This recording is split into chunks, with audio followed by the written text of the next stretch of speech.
Praise Lord. एक बार फिर खुदा का मैं धन्यवाद करता हूँ आप सबों के प्यार के लिए, आप सबों के साथ फिर से ऑनलाइन सर्विस में आज हम जमा हैं और प्रभु का धन्यवाद करते हैं कि उसने हमें मौका दिया कि हम आपके साथ लॉकडाउन के बावजूद भी ऑनलाइन जुड़े रहें परमेश्वर के वचन और गीत संगीत में। सो आइए हम दुआ करें, प्रार्थना करें। सर्वशक्तिमान जीवित दयालु रेखारी स्वर्गीय पिता के हृदय से आपको धन्यवाद देते हैं आज के दिन के लिए, इस महान प्यार के लिए जो आपने हमसे किया। हम जीवित हैं, जीवित जमीन पर हैं। इससे बड़ी मोहब्बत और इससे बड़ा प्यार किसी और का हो नहीं सकता, क्योंकि हम जीवित इसलिए हैं क्योंकि आपने हमें जीवन दिया है, और जीवन ही नहीं बहुतायत का जीवन, अनंत जीवन दिया है। इसलिए प्रभु आपने अपना बलिदान शरीर पर हमारे लिए दिया कि हम उस लहू के बहाए जाने से शुद्ध और पवित्र किए जाएं, हमारे पाप मिटाए जाएं और हम उद्धार पाएं, पापों की क्षमा पाएं और हमेशा जिंदगी की वारिस हो जाएं। एक बार फिर खुदा हम सारा आदर में हम आपको देते हैं और इस आराधना और इस इबादत को आपकी हुजूरी में, आपके सुपुर्दगी में सौंपते हैं। आपकी आत्मा हम सबों की अगुवाई करे और हम सबों को सुनने के लिए कान, समझने के लिए बुद्धि और ज्ञान और एक्सेप्ट करने वाला दिल दे, ताकि खुदा जो भी यहाँ से वचन आज सुनाया जाए हम गीत और संगीत में सम्मिलित हों, हम सबों के लिए आशीष का कारण हो और आपके द्वारा हमारी बहुतायत की आशीष जो आप हमें देना चाहते हैं हमारे तक आने पाए। सब कुछ आपके बेटे उद्धार करता यीशु के नाम से मांगता हूँ, आमीन। Praise God. मैं फिर से आप सबों का एक बार धन्यवाद करना चाहता हूँ और आप सबों की इस बड़ी मोहब्बत और इस प्यार का मैं कर्जदार हूँ। प्रभु ने कहा आपसी मोहब्बत को छोड़कर किसी और चीज़ के कर्जदार न रहो। सो हम सभी लोग एक साथ मिलकर जब आराधना करते हैं तो अच्छा लगता है। लॉकडाउन है, इसके बावजूद भी हम ज़्यादा से ज़्यादा लोग शरीक हैं। मैं उन सबों का धन्यवाद करना चाहता हूँ जो हमारे चैनल को सब्सक्राइब करते हैं। आप ज़रूर जो लोग सुन रहे हैं चैनल को सब्सक्राइब करें, हमारे इस प्रोग्राम को लाइक करें, शेयर करें और बहुतों को जिनको अभी तक शायद इसके बारे में नहीं मालूम बताएं, क्योंकि ऐसे समय में वो वचन और गीत और संगीत और रचना की बहुत ज़रूरत है और लोग घर पर बैठ कर जहाँ भी हैं वो इसमें जुड़ सकें और आनंद ले सकें। सो परमेश्वर का धन्यवाद हो। और इससे पहले कि हम आज के वचन में जाए, एक और बात हम आपको बता देना चाहते हैं कि बहुत से लोगों को कंफ्यूजन है। कई लोगों ने मुझे फ़ोन करा कि पाजी साहब अब इस बार चर्च खुलेगा, लेकिन ऐसा नहीं है। समझ क्या फ़र्क है आपका। 8 तारीख को लॉकडाउन में छूट संबंधी जो समाचार हमें मिला है वो 8 तारीख से, तो 7 तारीख को हम आराधना नहीं कर सकते हैं। और प्रभु का मैं हृदय से धन्यवाद करता हूँ कि आने वाले समय में 14 तारीख से हम इसके बारे में विचार कर रहे हैं, लेकिन क्योंकि सरकार के गाइडलाइंस के थ्रू ही हमें चलना पड़ेगा और करना पड़ेगा। जैसा कई बार हमने बताया है कि प्रभु ने भी कहा अपने अधिकारियों के तबे रहो, तो हमें रहना है। अभी जो गाइडलाइन हमें मिल रही हैं वो प्रॉपर तरीके से अभी समझ में नहीं आ रही हैं और उसमें अमेंडमेंट होना है या क्या होना है वो हमें विस्तार से 2 दिन 3 दिन के बाद पता चलेगा। तो जब तक हम पूरी तौर से सरकारी आदेश को समझ नहीं लेते हैं कि चर्च कैसे क्या करना है, किस तरह से हम चर्च की इबादत करेंगे, तो वो भी हम आपको गाइडलाइन नहीं से कुछ नहीं बता सकते हैं। 14 तारीख से पहले में भी पॉसिबल हो सकता है कि हम इसी माध्यम से आपको अपने इसी वीडियो के माध्यम से आपको हम सूचित करें कि क्या करना है, कैसे करना है, और नहीं तो हम बाय टेलीफोन या बाय मोबाइल जैसा भी हम होगा हम आपको बताएंगे। सो इसके लिए आप परेशान ना हो, इंतज़ार करें और साथ ही इस वचन पर बहुत ध्यान दें। समय है, मैं अब जब वचन में चलूँगा तो आपको बताऊँगा। इससे पहले कि वचन में जाए, हम चाहते हैं कि एक गीत में हम शरीक हों और वो गीत मैं स्वयं आपके लिए लाऊंगा। तो आइए चलते हैं उस गीत को जो मैं आपके साथ बांटूंगा।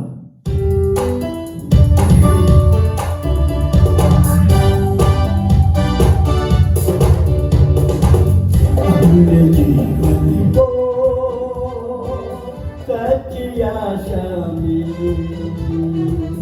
कर समर्पित हम के साथ चलते रहे। अंधिया जग है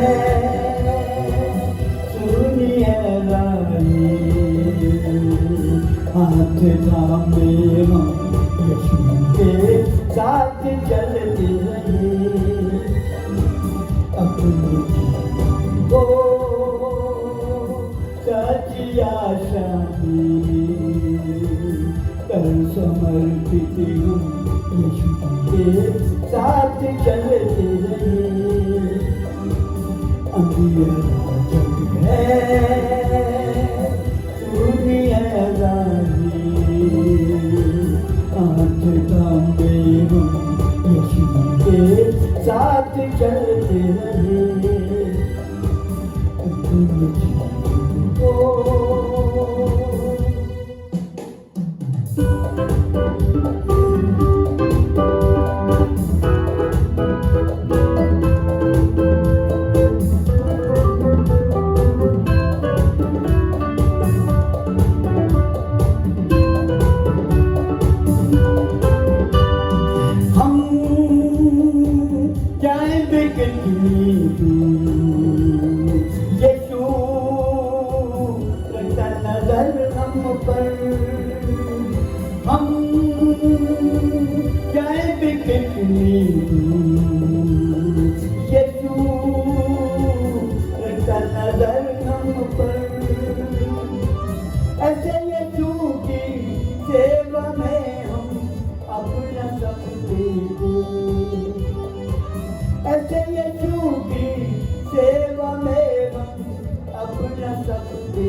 समर्पित हम यीशु के साथ चलते रहे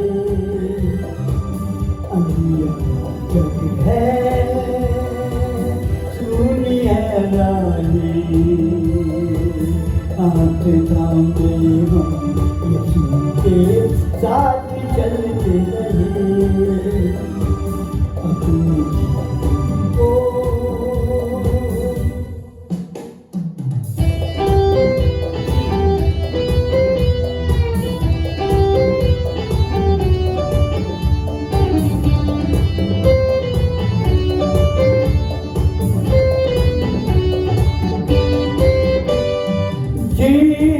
जीवन में हो यीशु थामता है बाई जीवन में हो यीशु थामता है बाई ऐसा प्यारा यीशु हमारा छोड़ना कभी ऐसा प्यारा यीशु हमारा छोड़ना कभी को सच्ची आशा कर समर्पित हूँ यीशु के साथ चलते रहे अंधियारा जग है दुनिया राही हाथ थामे हम यीशु के साथ चलते रहे अपने जीवन को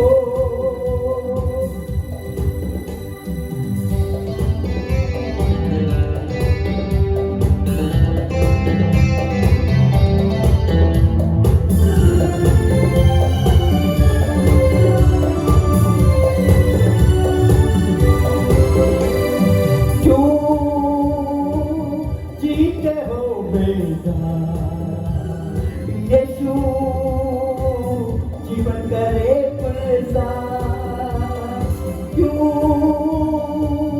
जीते हो बेजा यीशु जीवन करे प्रसाद आओ उसके कदमों में अब करुणा और आओ उसके कदमों में अब करुणा और को सच्ची आशा में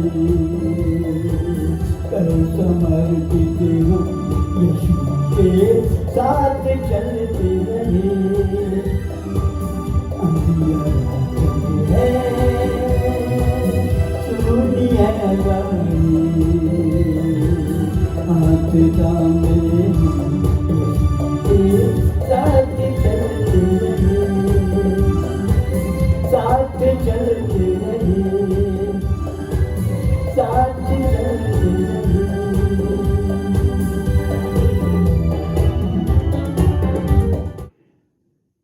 चलते हैं आगे। अपने वचन में चलने से पहले एक बार सरों को झुकाकर दुआ मांगेंगे और खुदा से प्रार्थना करेंगे प्रभु हमें याद दे और हम सबों को आशीष दे।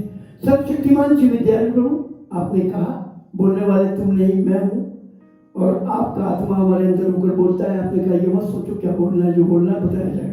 सो मुझे गाइड करें, मेरे होंठ और जुबान को छुए सुदर्भित करें और मुझे अपनी आत्मा की अगुवाई दें, ताकि मेरे अपने शब्द, अपने विचार, अपनी बातें ना हो, बल्कि तेरी आत्मा की गाइडेंस में, तेरी आत्मा के बताए जाने से जो कुछ मुझे प्राप्त होता है वो लोगों तक पहुंचा सकूं। सो मुझे भी आशीष दे, वचन को भी बताए की आशीष दें और लोगों को भी जो उसको एक्सेप्ट करें, ग्रहण करें, उन्हें भी आशीष दें। सारा आदर में माफ का आपको देते हैं। सब कुछ आपके बेटे उद्धार करता है यीशु ख्रिस्त के नाम से मांगता हूँ, सुनकर ग्रहण कर लीजिए। आमीन। मैं आपको ये बताना चाहता हूँ कि आप हमारे साथ जो वचन में जुड़े हैं तो बहुत सी बातें जो वचन में लिखी हैं वो पूर्ण हो रही हैं। आज मैं समाचार को देख रहा था और वो बता रहे थे कि बहुत कुछ गड़बड़ होने वाला है, बहुत बड़े बड़े नुकसान होने वाले हैं, बड़ी बड़ी आपदाएं आने वाली हैं। ये साइंटिस्ट लोग बता रहे हैं और ज्योतिषाचार्य लोग बता रहे हैं और ये कह रहे हैं आने वाली। लेकिन ये 2000 साल पहले बाइबल में लिख दी गई थी और बता दी गई थी कि क्या क्या होना है। और आप देख रहे हैं, आज मैं समाचार में देख रहा था, पाकिस्तान भी बिल्कुल तैयारी पे है और चाइना भी तैयारी पर है और हिंदुस्तान भी पूर्ण रूप से तैयार है, अब वो कमजोर नहीं है। सो ये कलाम में लिखा था लड़ाइयों के अफवाहें सुनोगे, कौम पे कौम और सत्तर पे सत्तर चढ़ाई, वो भी हो रहा है। अकाल पड़ेगा, आप देख रहे हैं वचन का अकाल पड़ रहा है। और खुदा ने कहा था टिड्डियां आएंगी, वो भी आ रही हैं। अभी 2 दिन पहले मैंने न्यूज़ में सुना कि टिड्डियां भी 2-2.5 महीने तक ऐसी हमलावर रहेंगी। साइक्लोन आ रहे हैं, भूडोर आ रहे हैं और ये सब प्रभु के आगमन का समय बिल्कुल नजदीक है, उसकी तैयारी है। वो बताया गया था। वो अब सबसे बड़ी बात यह कि बहुत से लोगों ने कहा पहले समय में, लॉकडाउन से पहले जब उन्हें बुलाया गया, जैसे मत्ती के 22 अध्याय में लिखा है, लोगों को बुलाया गया तो लोगों ने बहाना कर दिया, कोई नहीं आया। तो खुदा ने कहा कि नेवोथाली तो काबिल नहीं निकले और वो नहीं आए तो जाओ तमाम सड़क पे भिखारियों और उनको बुलाओ और मेरा घर भर दो। सो लूका की इंजील में भी लिखा है और दावतनामे में बहुत से बुलाए गए। तो किसी ने कहा मैंने खेत खरीदे हैं, किसी ने कहा मैंने बैल खरीदे हैं, किसी ने कहा मैंने शादी की, हम नहीं आ सकते, मैं क्षमा कर दीजिए, और नहीं आए। और आज सबके पास बहाना था लॉकडाउन से पहले, लेकिन जैसा यूहन्ना के इंजील के 15 के 22 में लिखा है, यदि मैं ना आता और तुमसे बातें ना करता तो तुम्हारे पास बहाना था, लेकिन अब तुम्हारे पास कोई बहाना नहीं। लॉकडाउन हुआ 2.5-3 महीने हो रहे हैं और आपको पूरा टाइम मिला है, ना कि आप ड्यूटी जाए बल्कि घर से बाहर भी ना जाए। ऐसे आदेशों का पालन हमें करना पड़ा और हम सब घरों में रहे और आपको फुल टाइम प्रार्थना का, वचन का और परमेश्वर के सम्मुख जुड़ने का, उसकी नजदीकी में रहने का मिला। सो आपके पास अब बहाना नहीं है कि हमारे पास समय नहीं था, ओवर टाइम कर रहे थे, ड्यूटी कर रहे थे, बहुत दूर जाते थे और आते थे, थक जाते थे। लेकिन अब लॉकडाउन में आपको 24 घंटे घर में रहना है, तो आप दुआ करिए, प्रार्थना करिए और ज्यादा अपनी तैयारी करिए उसके आगमन की, तो आपको कोई बहाना नहीं है। सो ये समय जो आपको मिला, इसका आपने कितना फायदा उठाया, ये प्रभु आपसे जवाब तलब करेगा।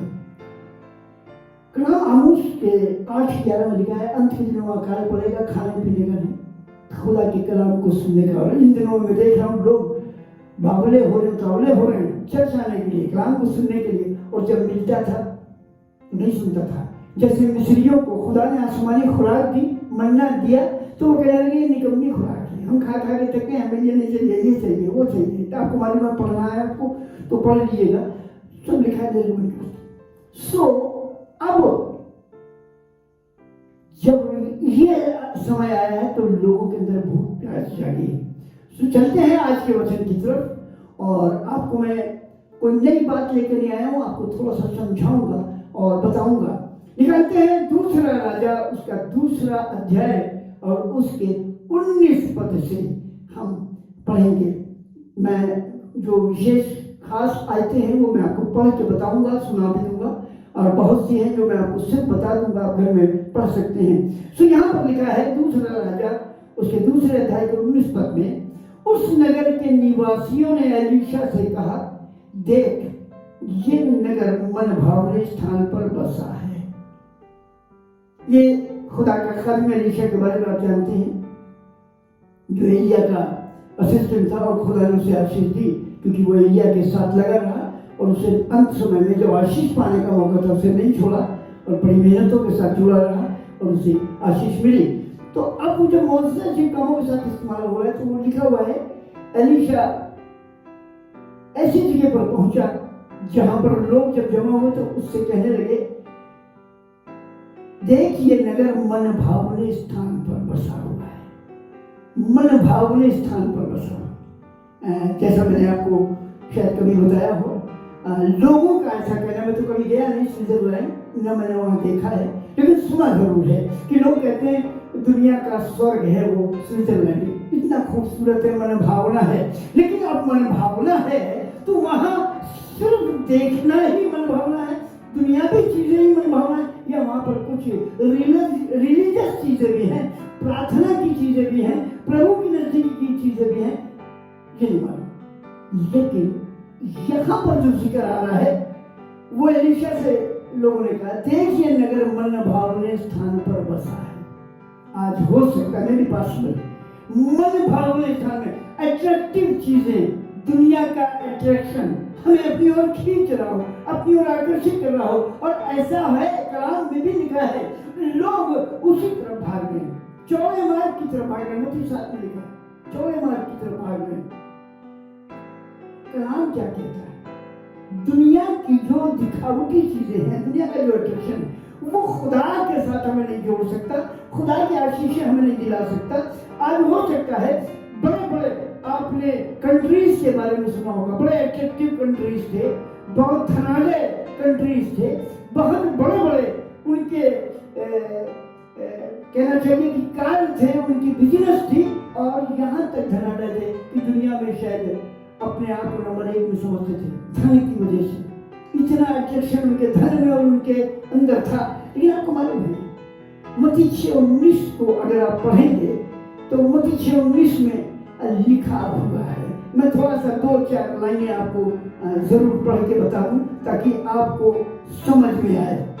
क्या लिखा है, अपने लिए पृथ्वी पर धन इकट्ठा न करो जहां कीड़ा और काई बिगाड़ते हैं और जहां चोर सेंध लगाते और चुराते हैं, परंतु अपने लिए स्वर्ग में धन इकट्ठा करो जहां ना तो कीड़ा और न काई बिगाड़ते हैं, ना जहां चोर सेंध लगाते हैं और न चुराते हैं।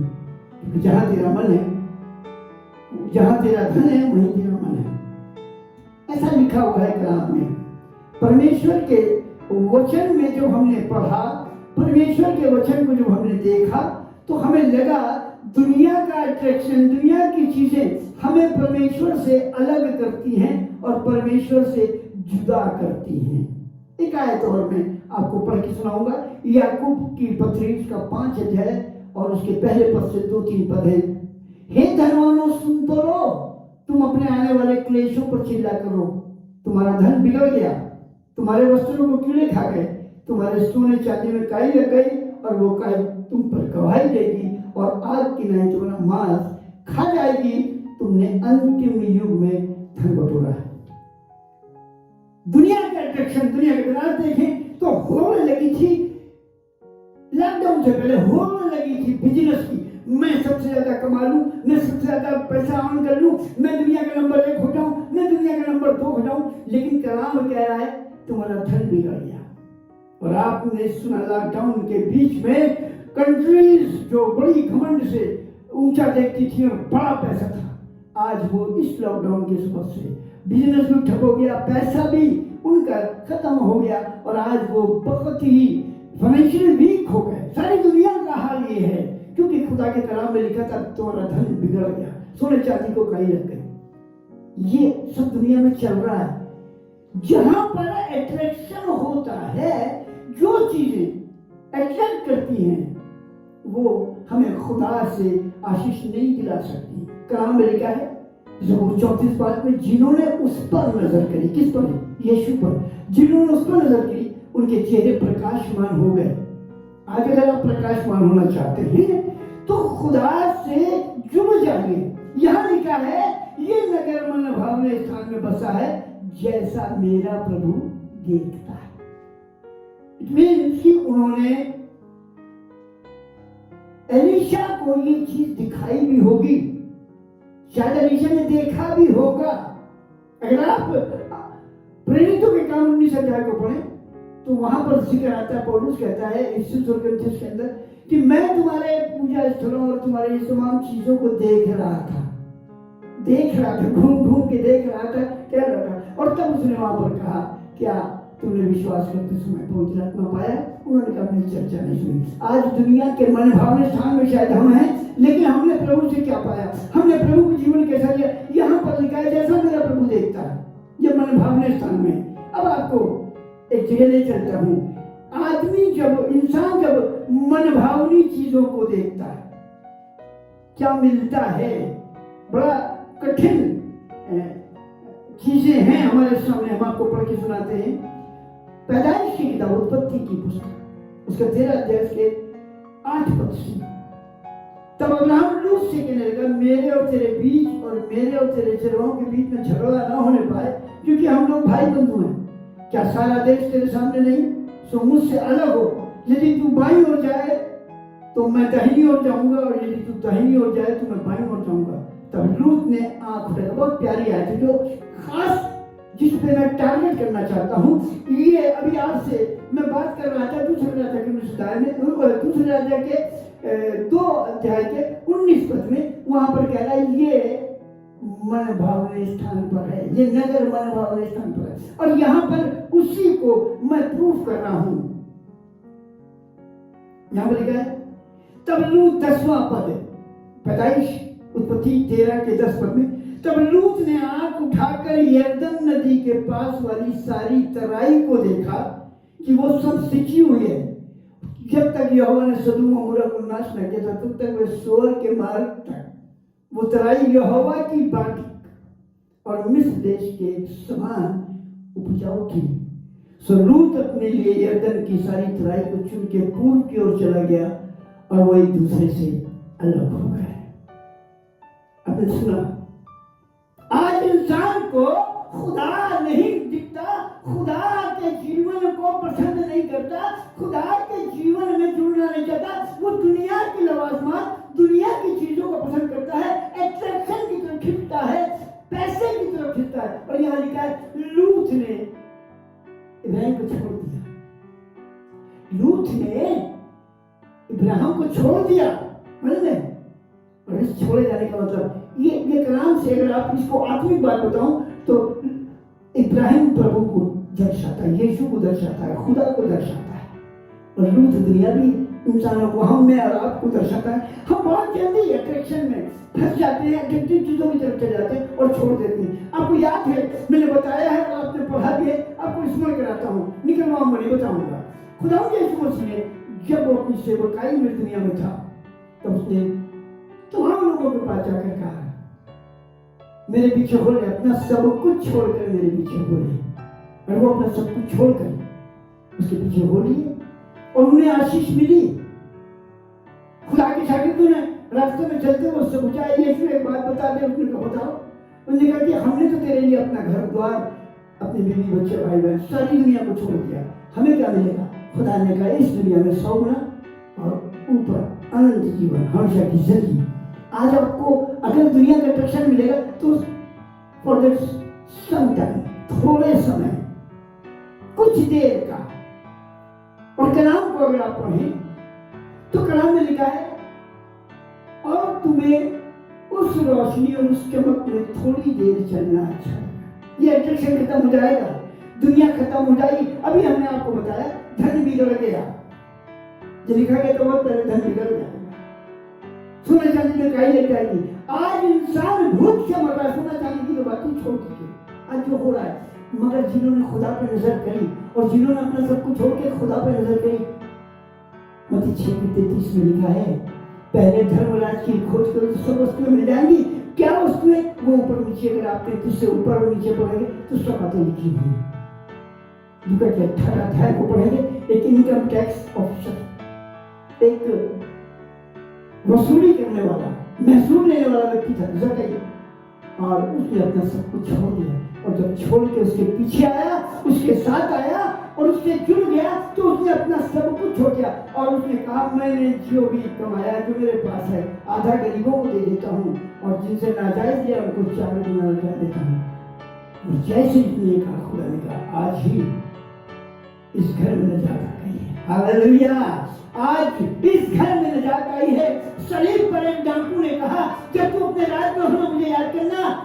मैंने दुनिया के रक्षक को देखा, मैंने बहुत गलत काम किया, मुझे कुछ नहीं मिला, लेकिन आज मैं जानता हूँ मुझे तेरी ओर मन लगाना है। और उसने कहा, जब अपने राज में होना मुझे याद करना। खुदा ने देर नहीं लगाई, कहा, आज ही तू मेरे साथ सब लोग। यहाँ पर लूत ने, मैंने बीते दिनों में वचन में बताया था, एक शख्स यरूशलेम को छोड़कर यरीहो की तरफ जा रहा था। उसको अट्रैक्शन था यरीहो की तरफ।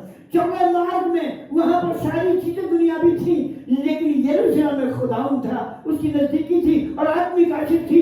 वहां से वो उधर जा रहा था और नतीजा क्या हुआ आपने पढ़ा, घर में पढ़ लीजिएगा 10 अध्याय में 30 पद से।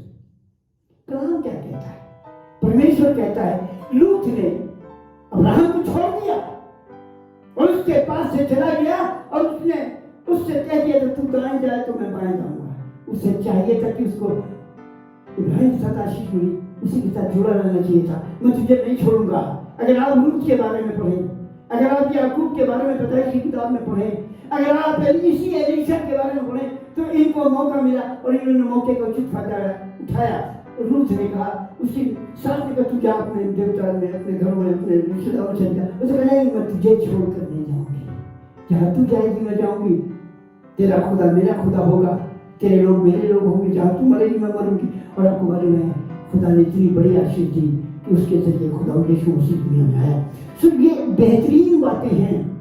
याकूब जो धोखा देने वाला था, जिसका नाम याकूब था, वो लिपट गया और उसने कहा, मैं तुझे नहीं छोड़ूंगा, मेरा अट्रैक्शन दुनिया का नहीं है, मुझे तू अट्रैक्ट कर रहा है, मुझे तेरे आने वाली आशीष है और वो जो अब हमारे द्वारा आएगा वो मुझे दिख रहा है।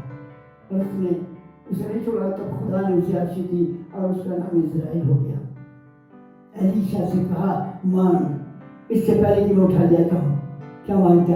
उसने कहा, तेरी रूह का दुगना हिस्सा। उसने दुनिया के रक्षण को नहीं मांगा, उसने खुदा को मांगा, उसने खुदा की आत्मा को मांगा, उसके वरदानों को मांगा, उसके सामर्थ को मांगा, उसके फलों को मांगा और आज वो काम कर रहा है।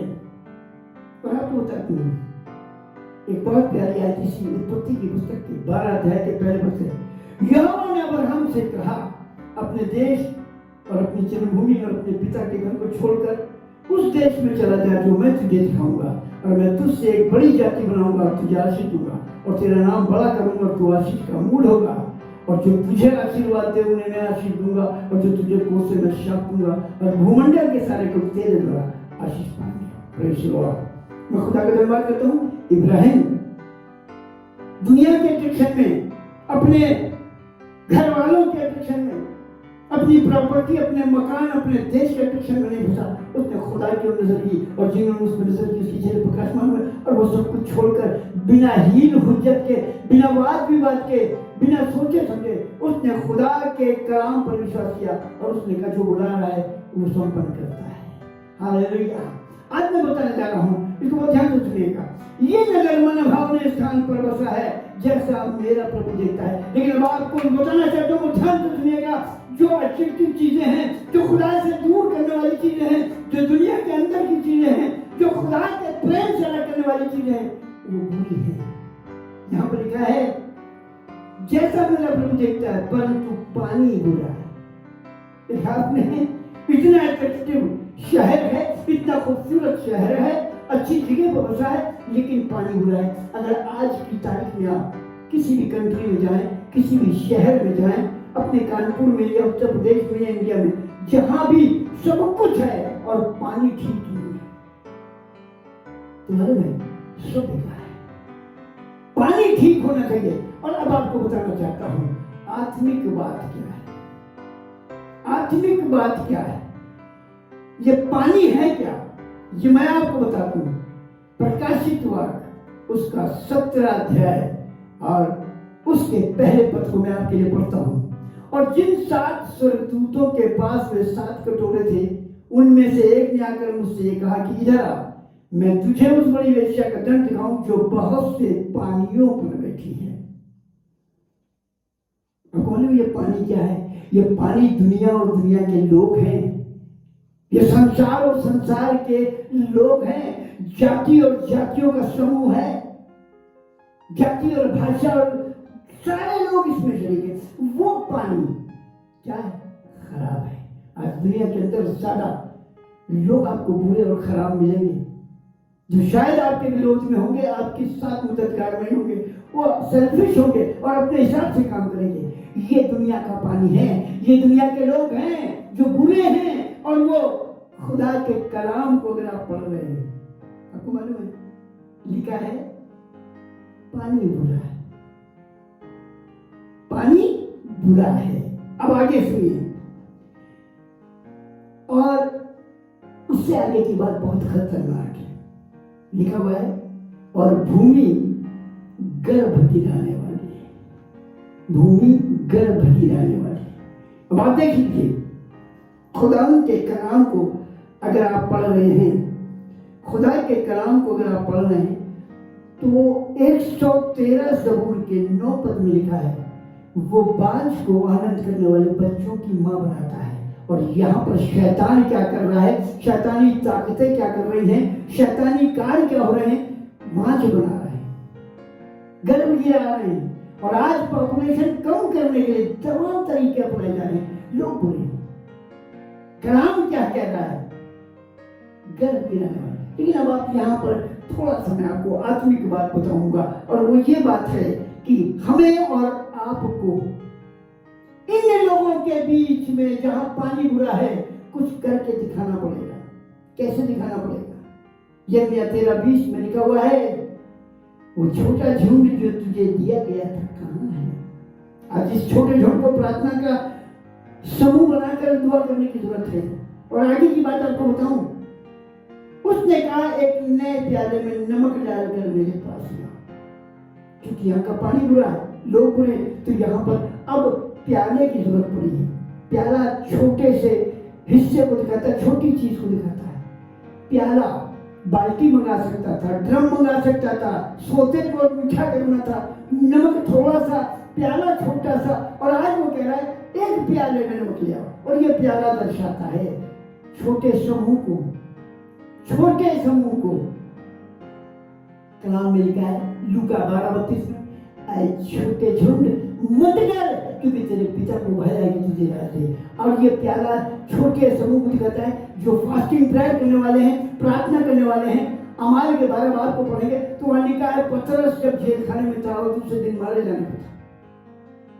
छोटा झुंड किसी घर में बैठ कर एक मंचित होकर दुआ कर रहे थे और प्रार्थना सुनी गई। यहाँ पर एलीशा ने कहा एक प्याले में नमक लाओ। और आज मैं आपको जो चीज बताने जा रहा हूं उसको जरा सा सुनिएगा। नमक क्यों मांगा? शहद क्यों नहीं मांगा?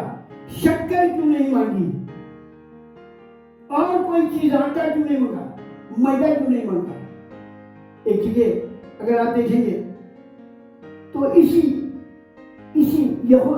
एलीशा के द्वारा आचरण किया गया कि लोग वहां अकाल था कुछ खाने के लिए, बनाने के लिए खंडे में जो सब बाहर जंगल में कुछ मिली जंगली लता ला के बनाने लगे। और जब खाने को निकाला तो वो कड़वा था, तो चिल्लाने लगे कि तो माहूर है। तब उसने कहा थोड़ा सा मैदा ले आओ, और उसने उसको मैदे को उसमें डाल दिया और वो कड़वापन और वो कसैलापन और वो खराबी दूर हो गई।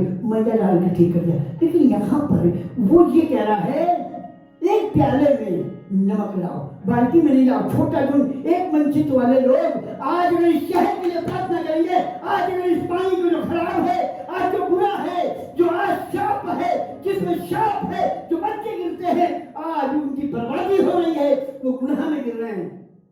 उन्हें बचाने के लिए छोटे समूह को नमक की जरूरत है। आपको पढ़ के मैं सुना दूं, मत्ती की इंजील उसका 5 अध्याय और उसका 13 पद। मत्ती की इंजील उसका 5 अध्याय और उसके 13 पद से मैं आपको जरूर पढ़ के सुनाना चाहता हूं। लिखा है, तुम पृथ्वी के नमक हो, परंतु यदि नमक का स्वाद बिगड़ जाए तो वो किस वस्तु से नमकीन किया जाएगा। इस बार खुदा ने हमें नमक बनाया है। नमक का मतलब ये नहीं है कि नमक खाने वाली चीज बताया जा रहा है, लेकिन खुदा कह रहा है तुम पृथ्वी के नमक हो। और नमक की क्वालिटी के बारे में बताना चाहता है, नमक की इंपॉर्टेंस के बारे में बताना चाहता है। नमक ऐसी चीज है जो सारी दुनिया में सबसे ज्यादा इस्तेमाल होती है। बहुत से मुल्क शायद शक्कर का कम इस्तेमाल करते हो, डॉक्टर भी शक्कर को मना करते हो, डायबिटीज शुगर के लिए मना की जाती हो, और शक्कर 4 किलो खाना बनाया जाए, 4 किलो कोई मीठी चीज बनाई तो उसमें 1 किलो शक्कर कम से कम डाल के उसे मीठा करना पड़ता है। लेकिन नमक 4 किलो में 100 ग्राम भी अगर डाल दिया तो ज्यादा हो जाएगा। ये क्वालिटी है नमक की। और नमक के बारे में मैं आपको बता दूं, नमक अपने अंदर गुण रखता है, उसकी एक विशेष क्वालिटी है। नमक का इस्तेमाल जहां भी किया जाता है वो सड़न को, गलन को और खराब होने वाली वस्तु को बचाता है। चमड़े का काम करने वाले लोग चमड़े को बचाए रखने के लिए नमक डालते हैं। ये क्वालिटी है। और खुदा ने हमें नमक क्यों बनाया? हमें और कुछ नहीं बनाया। तुम पृथ्वी के नमक हो। और ऐसा लिखा है, पूरी बात सुनिएगा, तो वो फिर अगर नमक का स्वाद बिगड़ जाए, अगर हम जो हमारी क्वालिटी है, जो आत्मिक वरदान हमारे पास है, जो पवित्र आत्मा का हमारे अंदर काम है, अगर वो मिट जाए, अगर उससे बैकस्लाइड हो जाए, अगर वो हमारी जिंदगी से चला जाए, अगर वो हम अपनी जिंदगी से दूर कर दे, तो हमारी जिंदगी में कुछ बचेगा नहीं। लिखा है फिर वो किस वस्तु से नमकीन किया जाएगा। और एक बहुत खराब बात लिखी है, और वो किसी काम का नहीं, केवल इसके लिए बाहर फेंका जाए और मनुष्यों के पांव से रोंद डाला जाए। आज जो मसीह जिंदगी है वो अपने अंदर अगर क्वालिटी और नमक को नहीं रखती है और खुदा के कलाम के मुताबिक अपने जीवन को बसर नहीं करती है, तो वो पांव में रोंदी जाती। ये कलाम कह रहा है, मैं नहीं कह रहा हूं, ये कलाम की बातें हैं। कलाम क्या कह रहा है इस छोटे झुंड के लिए, इस नमक वाली क्वालिटी के लोगों के लिए? क्या कह रहा है? अगर आप पढ़ेंगे यहोशू की पुस्तक के 24 अध्याय के 1 अध्याय के 5 से 9 पद तक, कलाम कहता है, शरीयत की ये पुस्तक तेरे चित्त से कभी न उतरने पाए, दिन रात तेरा ध्यान इसमें लगा रहे, तब जहां कहीं तेरे कदम पड़ेंगे उसी की मुबारक होगी, और जो कुछ तू करेगा उसमें सफल हो जाएगा। आज इस भाग में स्थान में अगर पानी खराब है और आप आज प्याले में नमक के रूप में आए हैं, तो ये पानी मीठा हो जाएगा, ये लोग बदल जाएंगे, खुदा की आशीष शहर में आएगी और ये मनभावना स्थान मनोभावना बना रह सकेंगे। हालेलुया। गर्व गिराने वाली, पाप में गुनाह में गिराने वाली वो सब वस्तुएं जो शैतान कर रहा है बदल जाएंगी, और आप दुआ करेंगे और खुदा का काम होगा। हालेलुया। कलाम क्या कहता है?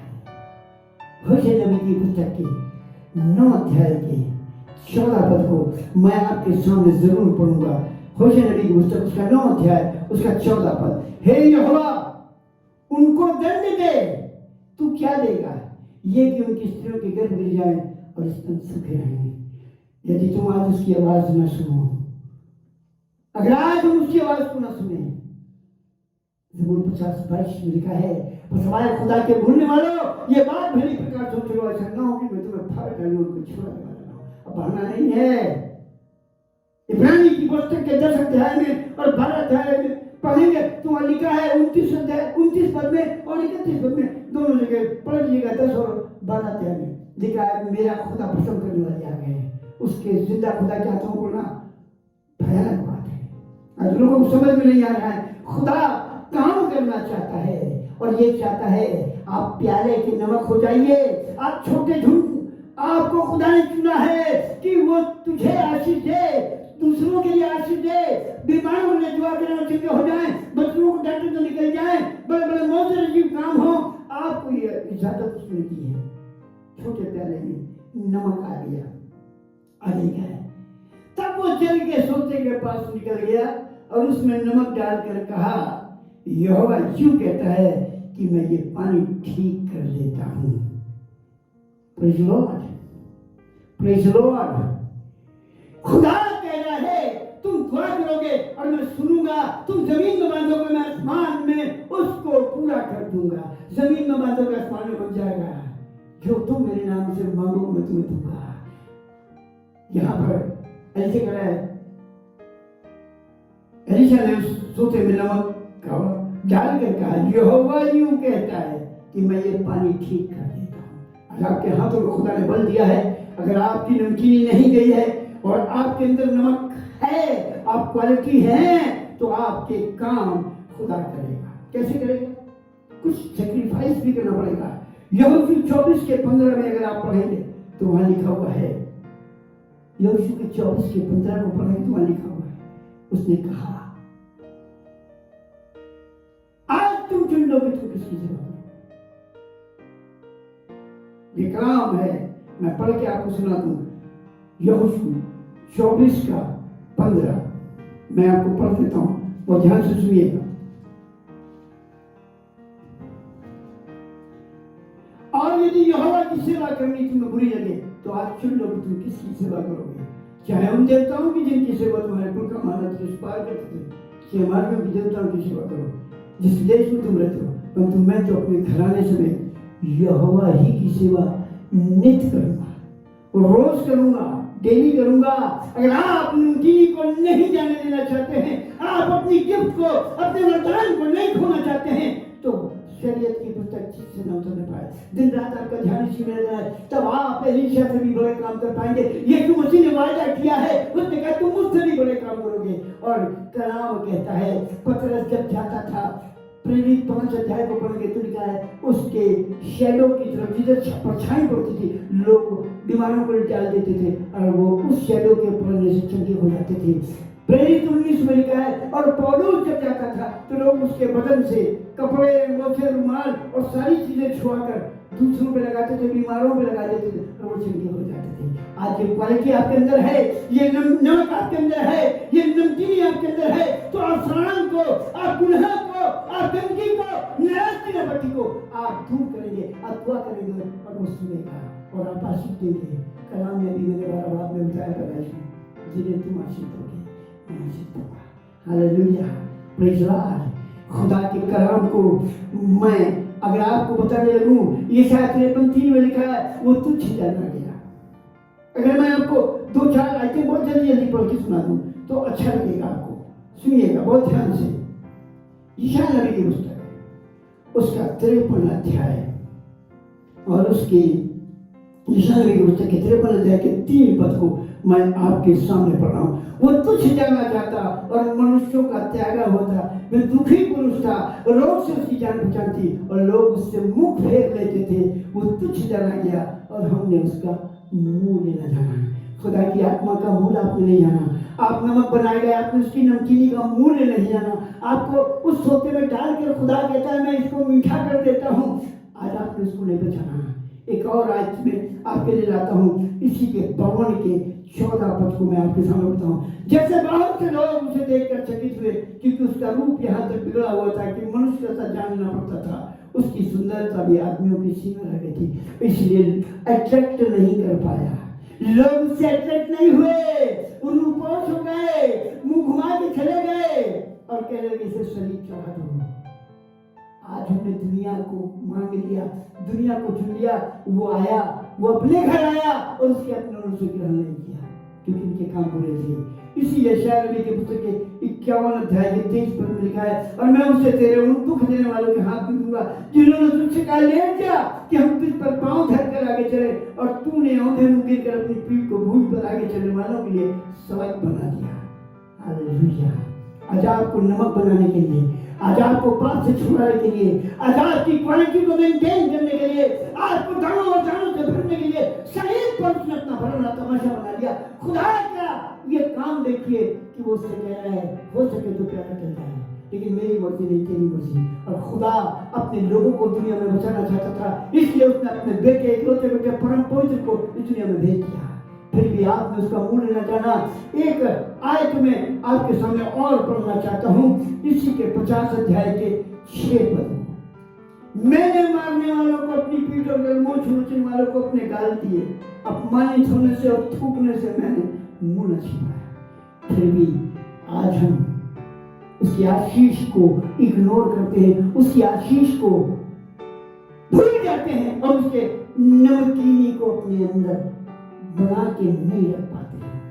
आगे की आयत बहुत प्यारी है, दूसरे राजा उसके दूसरे अध्याय के 21 पद के अंतिम लाइन में हम जा रहे हैं। सुनिए, नमक डालकर ये एलीशा ने नमक डालकर ये कहा, यहोवा यूं कहता है कि मैं ये पानी ठीक कर देता हूं, जिससे, अब आगे सुनिए, यहाँ पर कुछ विशेष बात लिखी है, ऊपर नहीं लिखी थी, जो लोगों ने कही वो ठीक नहीं कही थी, उन्होंने पूरी बात नहीं बताई थी, पूरी डिटेल नहीं बताई थी। उन्होंने ये कहा ये देश मनभावने स्थान में बसा है, ये नगर मनभावने स्थान में बना है और इसका पानी हो रहा है। उसने लोगों पर दोष लगा दिया, पानी मैंने बताया लोग और भीड़ उन पर दोष लगा दिया। लेकिन यहाँ पर क्या लिखा है, मैं उन्हें ठीक कर देता हूँ। आज प्याले के नमक ने ठीक कर दिया, आज उसकी नमकीन ने ठीक कर दिया। अगर आप यहाँ पर खुदा के कलाम में नमक है, आपके अंदर फल की नमकीनी है, आपके अंदर आत्मा है, आपके अंदर वरदान है, तो वो पानी ठीक हो जाएगा। हालेलुया।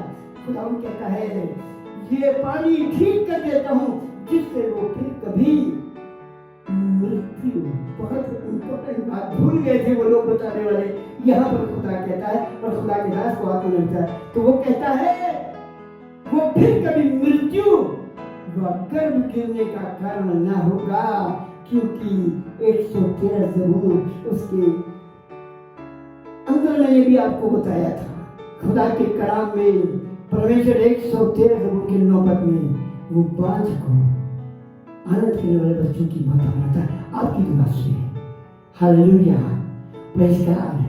खुदा के कलाम में इब्राहिम को देखिए, इब्राहिम के बारे में सुनिए, कलाम कहता है, इब्राहिम के बारे में कहता है, वो अपने मरे हुए मुर्दा शरीर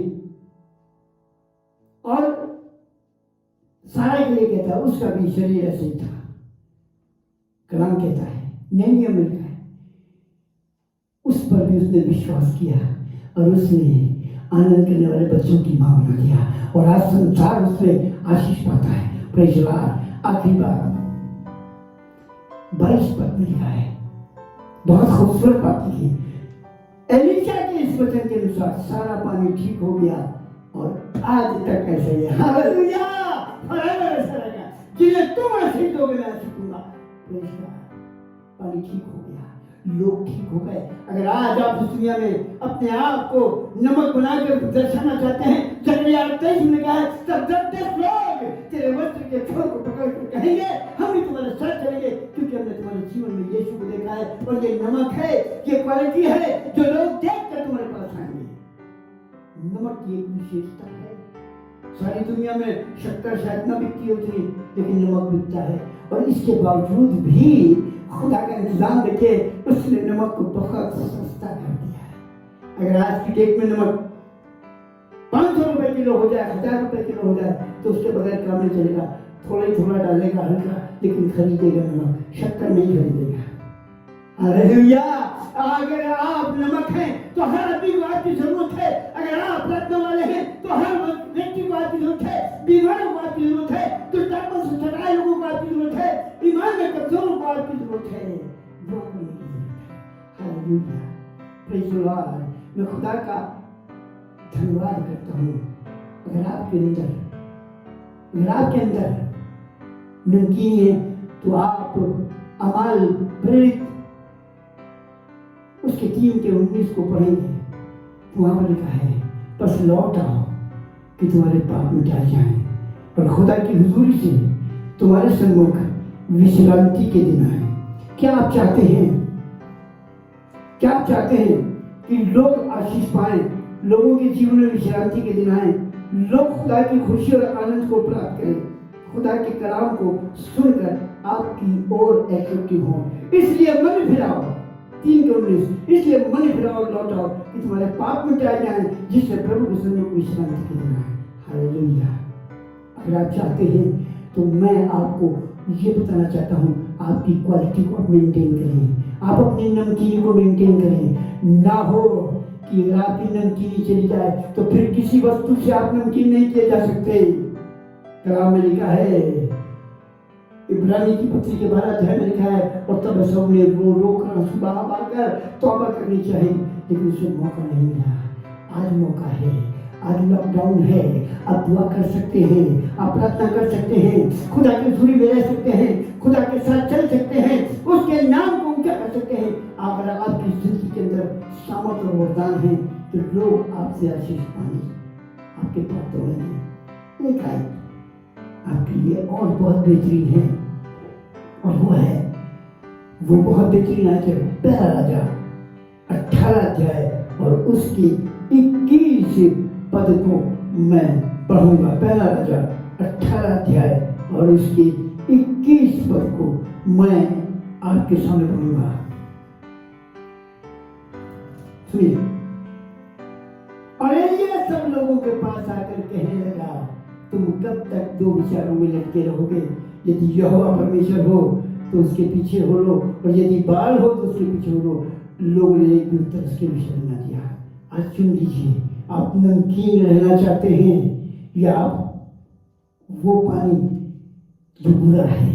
आप उन लोगों के बीच में नमक बनकर काम करना चाहते हैं तो आप तैयार हो जाइए, होश में आ जाइए, खुदा के भवन से निपट जाइए। आपको मालूम है, जो दुनिया को पसंद करते हैं वो खुदा को पसंद नहीं कर सकते हैं। और आपको मालूम है, लूत ने ऐसा ही किया। लूत ने खुदा के हुक्म को नहीं माना, इब्राहिम को छोड़ दिया, खुदा की नजदीकी को छोड़ दिया, खुदा के मंसूब को छोड़ दिया। और मैंने आपको बताया, इब्राहिम यीशु और खुदा को दर्शाता है, और लूत दुनिया को और दुनिया में चला गया। और आपको मालूम है, इब्राहिम के सबब से जो कुछ उसने पसंद किया था, सदोम और अमोरा में तराई को, खूबसूरती और चिट्टी चीजों को, वहां मौत थी। जैसे यहाँ पर पानी घुरा था, अट्रैक्शन तो था, बहुत अच्छी चीजें तो थी।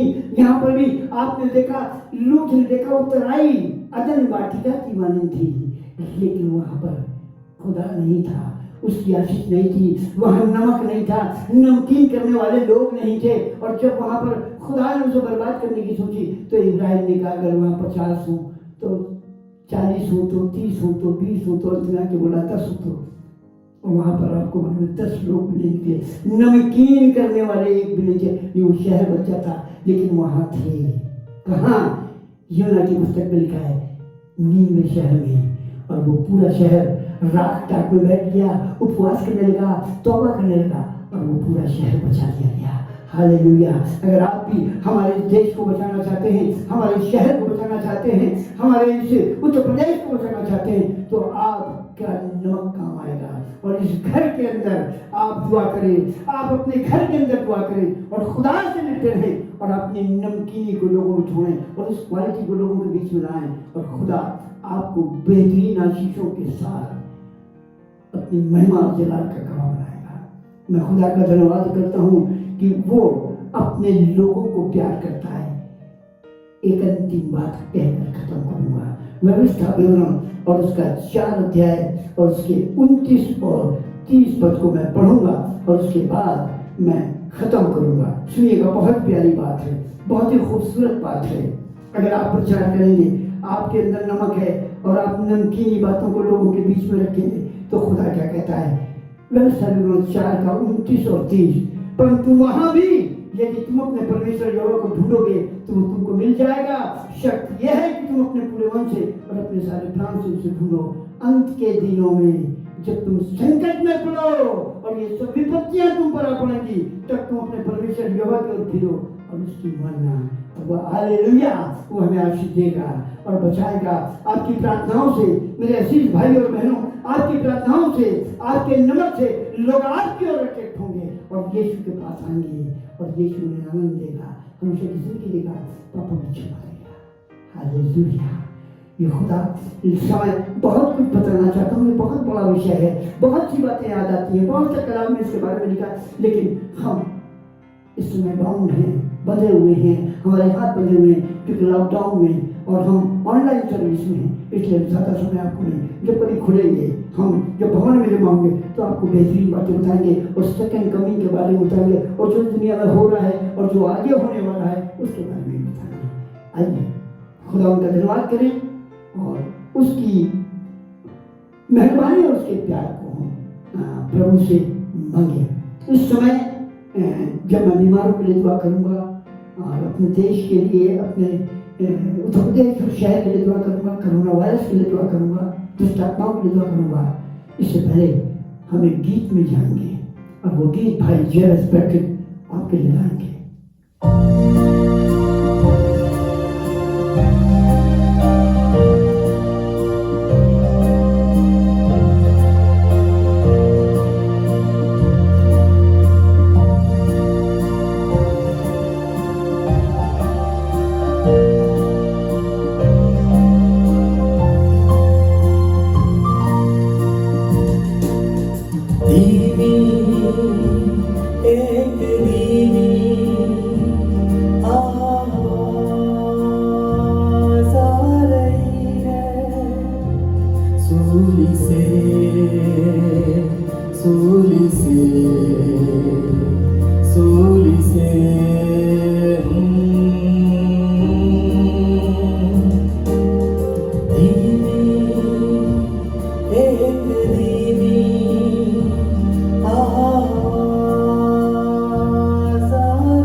मैं तुम्हें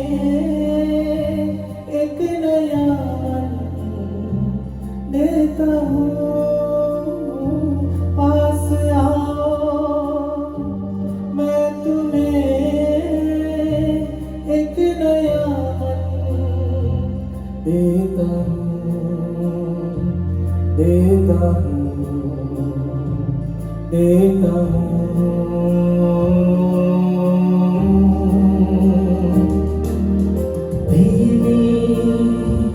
एक धीमी आवाज़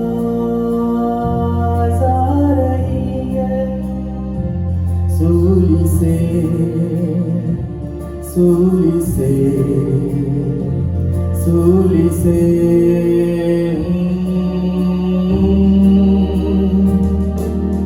धीमी, एक धीमी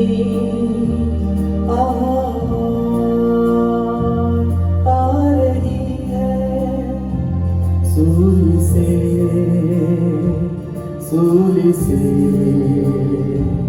सूली से।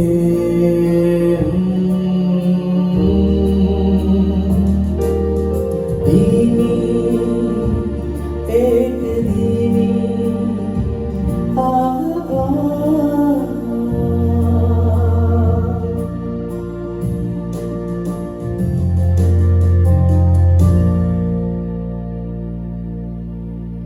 आइए हम आपको फिर से बताते हैं कि हम दुआ करने जा रहे हैं। हर बार की तरह जैसे मैंने आपको बताया है, आप अपने हाथों में तेल और पानी को ले लें, और जब मैं तेल और पानी को ब्रश करूंगा वो खुदा का लहू बनेगा, और आप बड़े विश्वास से जहां भी लगाएंगे आपको आशीष मिलेगी।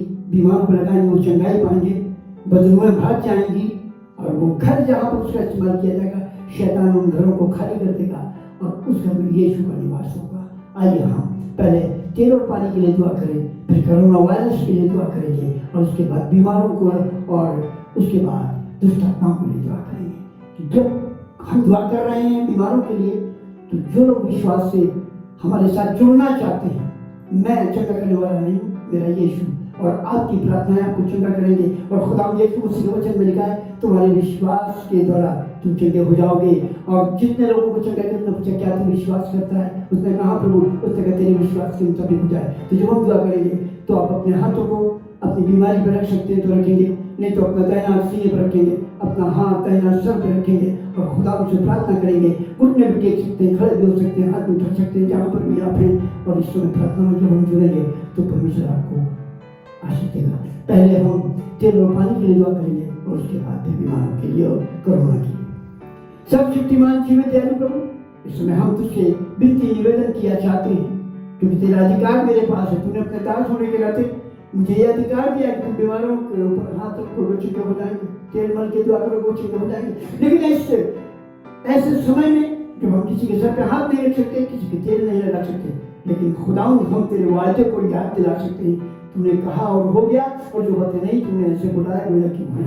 सो प्रभु, जितने लोग तेल और पानी को अपने हाथ में लिए हैं, प्रभु जी मैं तेरे दास होने के नाते दुआ करता हूँ, उस तेल और पानी को ब्लेस करिए, उसे अपने लहू में बदल दीजिए। वो लहू जो सलीब पर, क्रूस पर आपने हमारी बीमारियों के लिए, हमारे पापों के लिए, हमारे तमाम अपराधों के लिए, हमारे छुटकारे के लिए बहाया, वो लहू बना दीजिए, ताकि उसके पीने से, उसके लगाने से, उसके छिड़के जाने से हमारे पाप क्षमा किए जाए, हमारी कमजोरियां, हमारी बीमारियां हमसे चली जाए, और जहां भी इसका इस्तेमाल किया जाए उन घरों में, उन स्थानों, उन जगहों में जहां पर शैतानी कब्जा है, छोड़कर शैतान चला जाए। जिन लोगों को लगाया जाए, पिलाया जाए, कोई भी बीमारी को ना वो जल्दी हो जाए, और यीशु का नाम ऊंचा किया जाए। बचे हुए शैतानी ताकत, अंधकार की शक्ति, जादू गंडे, जिन भूत प्रेत पिशाच की शक्ति, उन शरीरों को, उन घरों, उन स्थानों को जहां पर उनका निवास है, तेल को लगाया जाए, से छोड़कर चले जाए। Bless this soil and water and use for your glory in Jesus name. आमीन। प्रभु जी, इस समय हम सबसे पहले अपने देश, अपने उत्तर प्रदेश और अपने शहर कानपुर के लिए दुआ करते हैं। प्रभु जी, कोरोना वायरस ने पूरी दुनिया को जबरदस्त तरीके से घेर रखा है, लेकिन एक बात हमें याद आती है, जो अपने आप को मसीह कहते हैं पर है नहीं, तूने उन्हें परख कर झूठा पाया। और आज लोग अमेरिका को क्रिश्चियन कंट्री कहते हैं, कि सबसे ज्यादा मृत्यु वहां आई, क्योंकि उन्होंने तेरे हुक्म को नहीं माना, अपनी पवित्रता को कायम नहीं रखा, अपने अंदर नमक को नहीं रखा, अपने अंदर नमकीनी को नहीं रखा। और इसलिए वो बर्बाद हुए और सबसे ज़्यादा नाश हुए। लेकिन मैं धन्यवाद करता हूँ प्रभु अपने इंडिया के लिए, अपने भारत देश के लिए, अपने उत्तर प्रदेश के लिए, अपने शहर कानपुर के लिए, जहाँ पर इतनी भयानक बीमारी के बाद, इतनी बड़ी महामारी के बाद और जगहों से काफी कम लोग बीमार हुए, ग्रसित हुए और मरे, क्योंकि खुदा तो हमारे इंडिया को प्यार करता है, तुम्हारे उत्तर प्रदेश को प्यार करता है, तुम्हारे कानपुर शहर को प्यार करता है। और यहाँ पर जैसे खुदा ने इब्राहिम ने कहा यदि वहां 10 हो तो तूने कहा छोड़ दूंगा, वहां 10 भी नहीं निकले। लेकिन मुझे विश्वास है सच्चे प्यार करने वाले, अपने अंदर नमक रखने वाले, नमकीन रहने वाले, छोटे झूठ वाले और तुझसे दुआ करने वाले, तुझसे प्रार्थना करने वाले बहुत ज्यादा लोग यहाँ पर हैं और तुझसे दुआ करी है। और इसलिए हिंदुस्तान को आशीष मिली और इस बड़ी महामारी से वो छूटे हैं। और मुझे बहुत से शहरों में, बहुत सी कंट्रीज में हमने देखा महामारी ने जाल फैला दिया और लोगों को बर्बाद, लेकिन तूने हमारे इस भारतवर्ष पर अपने अनुग्रह की दृष्टि की है। पर मुझे मैं धन्यवाद देता हूँ इस कोरोना वायरस को तो समाप्त कर। और विशेष रूप से दुआ करता हूँ अपने लोगों को बचा, हमारे हिंदुस्तान के लोगों को बचा, उन तमाम लोगों को जिनको कोरोना वायरस ने अपनी इस पकड़ में, अपने इस ग्रिप में रखा है, उनसे उन्हें छुआ, वो बीमारी से बाहर आने पाए, चंगाई को हासिल करने पाए। जितने लोग इस बीमारी से मर गए उनके घरों को, उनके अजीजों को शांति और आनंद से बढ़े और उन्हें तसल्ली इत्मीनान बख्श दे। और इस हमारे शहर से खुदा इस बीमारी के असर को कम कर और लोगों को प्रार्थना वचन के जीवन दे कि ये बीमारी तेरे लोगों पे ना आने पाए। हालेलुया।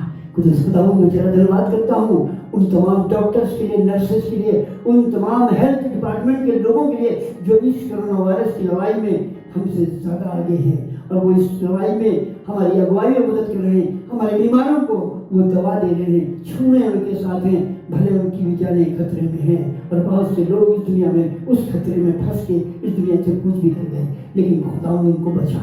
उन तमाम हेल्थ डिपार्टमेंट के लोगों के लिए, डॉक्टर्स और नर्सेस के लिए दुआ करता हूँ, उनके कर्मचारियों के लिए जो इस काम में लगे, दुआ करता हूँ सबको तेरी आत्मा घेरे रहे, तेरा हाथ सर पर है और वो बचाए जाए और इस बीमारी से बचे हैं।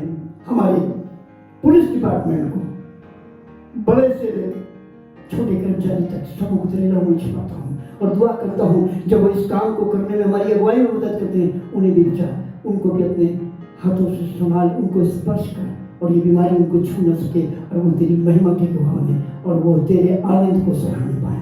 साथ ही खुदा विशेष रूप से उन छोटे 4th क्लास कर्मचारियों के लिए दुआ करता हूँ जो इस बड़े काम में, सफाई का काम, बचाव का काम और इस देश को स्वच्छ रखने का काम कर रहे हैं। प्रभु उनके लिए भी दुआ करता हूँ, उन्हें भी आशीषित करें, उनको अपनी पवित्र आत्मा के घेरे में और उनको बचा कर रखें। तेरा आत्मा उन सबों को घेरे रहे, वो इस कोरोना वायरस की महामारी से बचने पाए और तेरा हाथ उनके सर पर बना रहे। ऐसी मैं दुआ करता हूँ। एक बार फिर खुदा बीमारों के लिए दुआ करता हूँ, जितने भी बीमार हैं और बड़े विश्वास से आज तेरे सम्मुख हैं और इस बीमारी में अपने हाथों को अपनी बीमारी पर रखें या अपने सीने पर रखें या अपने सर पर रखें, उन तमाम बीमारों और तमाम कमजोरों के लिए दुआ करता हूँ। जितने भी विश्वास में हैं यीशु मसीह के नाम में हर एक बीमारी, चाहे वो छोटी हो या बड़ी हो, अभी उसी वक्त उन शरीरों को छोड़कर चले जाए। I command you every illness, sickness, weakness, go right now, just now. यीशु मसीह के नाम में हर एक बड़ी और छोटी किसी भी प्रकार की बीमारी उन शरीरों को छोड़ दे और उनके विश्वास के मुताबिक उन्हें चंगाई मिले और वो तेरी प्रशंसा और महिमा और तेरी गवाही के लिए खड़ा हो सके। Bless everyone, Lord. Heal everyone, Lord, and use for your glory. जो शारीरिक रूप से दुर्बल निर्बल शैतान की ताकतों से घिरे हुए हैं और प्रभु जी जिन भूत प्रेत पिशाच की शक्ति, जादू गंडे की शक्ति, किसी प्रकार की अंधकार की शक्ति, शैतान की ताकत उन्हें परेशान कर रही है, उनको सता रही है, दुख दे रही है, पीड़ित कर रही है। शैतान में तेरी समान क्षमता को, तेरे भुजबल को यीशु के नाम में कर्ष करता हूँ, शाप देता हूँ और तेरे अगेंस्ट में खड़ा होता हूँ। और यीशु मसीह मैं आपसे प्रेम करता हूँ, तूने कहा और हो गया। तूने कहा तुम शैतान की ताकतों के मुकाबले खड़े हो गए, वो भाग जाएंगे। इसलिए हम उनका मुकाबला करते हैं, क्लेम करते हैं तेरी आत्मा को, उस नमक को काम करने दे ताकि सब कुछ मीठा हो जाए। प्रभु जी वो सब उस बड़ी शैतानी ताकत छोड़ जाए। Bless everyone, heal everyone. शैतान सारी अपनी योजनाओं को लेकर यीशु के नाम से उन देहों को छोड़कर चले जाओ। Go right now. प्रभु यीशु मसीह आत्मिक कमजोरों के लिए दुआ करता हूँ, जो पवित्र आत्मा में कमजोर हैं, दुआ में कमजोर हैं, प्रार्थना में कमजोर हैं, बाइबल नहीं पढ़ते, इन दिनों में उन्हें रिवाइव कर, उन पर रिवील कर कि वो तेरे वचन को पढ़ें, दुआ करें, प्रार्थना करें और आत्मिक आशीषों से लबरेज होकर आगे बढ़े, तेरे आगमन में शरीक हो सके, क्योंकि तेरा आगमन जल्द होने वाला है। बहुत सी बातें इस बात को बता रही है कि जो कुछ हमें दिख रहा है वो इस बात का सबूत है कि तू आने वाला है। हम सबको तैयार कर, सारा कर्म तुझे देते हैं, सब कुछ तेरे बेटे उद्धार करता यीशु के नाम से मांगते, सुनकर ग्रहण कर लीजिए। आमीन। हम सब मिलकर खुदा यीशु की प्रार्थना करेंगे। आए हमारे बाप, तू जो स्वर्ग में है, तेरा नाम पवित्र माना जाए, तेरा राज आए, तेरी मर्जी से स्वर्ग में पूरी होती पृथ्वी पूरी हो। हमें रोज की रोटी आज हमें बख्श दे, और जिस तरह अपने कुछ वालों को माफ करते मैं कुछ को माफ कर, हमें आजमाइश में न पड़ दे बल्कि बुराई से बचा, क्योंकि बादशाह कुदरत जलाल हमेशा तेरी है। आमीन। हमारे खुदा यीशु मसीह का फजल, खुदा बाप की मोहब्बत और पाक की शक्ल हम तेरे ईमानदार के साथ और उन तमाम विश्वासियों के साथ जो तुझ पर विश्वास करते हैं अब से लेकर तेरे आगमन तक सदा बनी है। आमीन। Praise Lord. एक अंतिम बार आपको फिर से बता दूं कि बहुत से लोग अभी असमंजस में हैं और अभी भी पूरी तरीके से उनको इस बात का ज्ञान नहीं मिला कि शासन ने क्या कहा है, और वो चाहते हैं कि चर्च आए, लेकिन अभी कोई चर्च नहीं आएगा जब तक हम आपको अनाउंस नहीं करें। मे भी पॉसिबल हो सकता है कि हम इसी वीडियो के द्वारा आपको गाइडलाइन जो सरकारी हमारे पास आएंगी मैं आपको बताऊंगा कि हमें क्या करना है, कैसे करना है, तो उसका इंतजार करिए, क्योंकि 8 तारीख के बाद ही ये सारी चीज़ें क्लियर होंगी। अभी जो गाइडलाइंस आई हैं उनमें पूरी तौर से अभी हम क्लियर नहीं हो पाए हैं कि हमें क्या करना है, कैसे करना है। तो जैसे ही हमें पता चलेगा हम आपको सारी बातें बताएंगे। हमारे साथ जुड़े रहिए और आने वाले प्रोग्रामों में भी हमारे हिस्सेदार बनिए। God bless you. प्रभु आपको आशीष दे।